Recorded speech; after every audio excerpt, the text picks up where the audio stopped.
relation privilégiée avec les Kabyles parce que ma tante était missionnaire en Algérie, en Kabylie en particulier, pendant 50 ans, et j'ai écrit l'année dernière le journal du humaniste qui fait le parcours de toute sa vie sur 50 ans en Algérie, donc ça raconte l'histoire de l'Algérie, comment la Kabylie, de sa Kabylie natale, adoptive, elle a développé avec tous les missionnaires une relation privilégiée avec les Kabyles.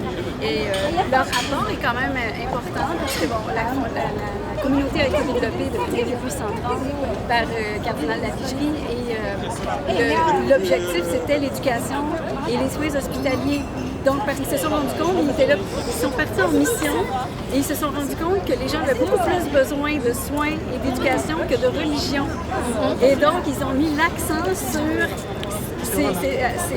avec la communauté, avec les Kabyles en particulier. Puis ensuite, ma tante est allée un petit peu partout en Algérie, dans le sud, faire mission, même chose, éducation, soins hospitaliers. Donc, et on a célébré le 100e anniversaire de Cécilia il y a 3 ans. Demain, 103. Imaginez, elle venait comme tu disais, elle venait de fêter son centenaire. 2 semaines après, j'ai été la voir, et puis savez-vous ce qu'elle m'avait dit? C'est incroyable. Elle me regarde, elle m'a reconnu bien sûr. Elle me dit, Rachid, j'aimerais bien voir les gens, des personnes de la communauté kabyle. Elle m'a dit ça, c'est pas... Ok, alors on a prévu un rendez-vous, j'ai dit on va revenir dans 2 semaines comme ça, puis on est reparti, donc il y avait du monde, hommes, femmes et tout ça. Je lui ai même offert des cadeaux, robe kabyle et tout. D'ailleurs celles qui viennent d'arriver, elles étaient là. Voilà, alors là, on lui a même offert une Bible traduite au Liban en kabyle, français kabyle. Ok, elle était contente.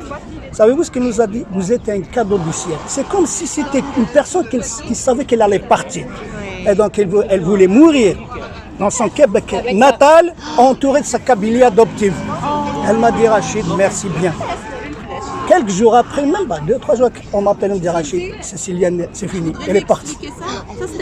Et quand on avait célébré ses funérailles, on avait imaginé l'église, au sein de l'église, des femmes venues d'un pays soit musulman. Bon, c'était des Kabyles, des grands-mères Kabyles venues ici en tourisme pour voir leurs enfants qui étaient dans l'église.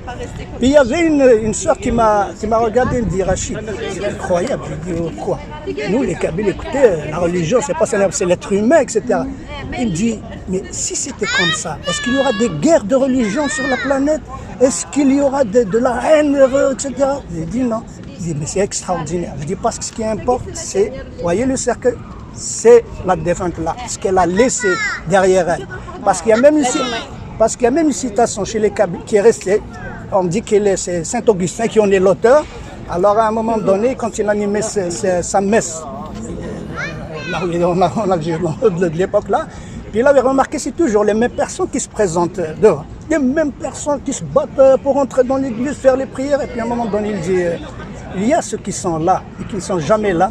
Mais il y a ceux qui ne sont pas là, mais qui sont là. Ça veut dire qu'ils connaissent, tout le monde connaît. Il y a des gens qui n'ont jamais fréquenté l'église, mais qui étaient quand même beaucoup meilleurs que ceux qui... Vous comprenez là? Alors donc, et puis les sœurs blanches, attention, c'est pas des gens qui sont partis pour convertir. Elles ont laissé vraiment quelque chose d'extraordinaire. Ah, on les respecte beaucoup. La preuve, c'est qu'il y a des femmes musulmanes, des Kabyles, bon, musulmans, à la Kabyle, quoi. Parce que même dans l'islam Kabyle, attention, c'est pas comme l'islam officiel. En disant, il y a des traces du judaïsme, des traces du christianisme, etc., du paganisme. On appelle ça l'islam. Mais elles étaient là, présentes, c'est incroyable. C'était émouvant, incroyable. Parce qu'en effet, Cécilia côtoyait des gens de toutes les religions en Kabylie. Il n'y avait pas une religion. Donc, c'était au-delà. Donc, elle, c'était la foi ou simplement l'humain. Puis l'entraide, en fait, parce qu'elle s'était très attachée à toutes les familles qu'elle aidait. Elle devenait amie, sinon confidente. Puis, donc, c'était une relation d'une grande sœur, d'une grand-mère. Puis quand elle est arrivée ici, je dis souvent, elle connaissait l'Algérie mieux que les Algériens eux-mêmes. Ils arrivaient ici, ils étaient réfugiés souvent de la décennie noire, puis ils arrivaient ici avec rien, pas d'avenir, rien. Puis Cécilia avait, d'abord c'était une femme extrêmement chaleureuse et accueillante, puis elle parlait la langue kabyle, donc elle les accueillait dans leur langue avec du couscous. Et puis à un moment donné, il y avait Madeleine. Sœur Madeleine, c'est une autre sœur blanche qui est décédée. Donc on a été là-bas, donc on avait fait des témoignages sur la Kabylie, mais on dirait qu'on était dans un village comme ça. Ah ouais. À un moment donné, il y avait un cantique qui chantait, un cantique. J'ai posé la question, je dis, comment que c'est qui le groupe là? C'est un groupe en français. Je dis, c'est elle. Elle chantait en Kabylie. Et savez-vous ce que m'avait dit Sœur Cécilia par rapport à la langue? Il me dit, tu sais, la loi 101 d'ici, elle existe déjà en Kabylie.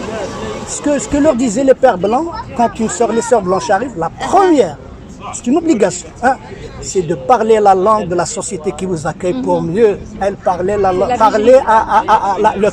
kabyle. J'ai dit vraiment, comprenez. Et même la laïcité, vous voyez, Sœur Cécilia, la seule terre laïque en Afrique du Nord, c'est la Kabylie. Okay. Non, il faut l'être. Parce qu'il y a beaucoup de gens qui pensent que la laïcité, attention, on a toujours les intégristes sont toujours diaboliser ça pour leur faire croire qu'il est contre la religion. Au contraire, il n'est pas contre la religion. Pour toutes les religions. Pour toutes les religions, oui. C'est la même chose ici. Hein, et puis même cette laïcité-là dont on parle, c'est un pape de chez nous, Saint Gélas, qui initiait la fête de la Saint-Valentin. C'est lui-même qui en est l'auteur, et pourtant il était conservateur, mais qui initiait cette idée de la laïcité. C'était pour mettre fin au conflit des tendances chrétiennes, de ces chrétiens qui prévalaient à son époque. Alors, il avait dit comment on appelle ça, à l'empereur byzantin, etc., Génasius, là, pour dire, écoutez, monsieur l'empereur, quand il s'agit de politique, le curé doit respecter les lois de l'Empire, aujourd'hui c'est les lois de la République, mais quand il s'agit de religieux, c'est à vous de tendre là. Donc il a séparé. J'ai fait la citation dans mon livre. Voilà, il a remis à Dieu ce qui est à Dieu et à l'humain ce qui est à l'humain. Voilà. Donc vous voyez, c'est ces valeurs-là qu'on est en train, et que le pouvoir colonial algérien veut justement supprimer. Voilà, donc je m'excuse, mais c'est comme ça. Mon information, je suis une professeure de génocide aux États-Unis. J'étais le président de Genocide Watch. Ah, ok. Et ça m'intéresse beaucoup.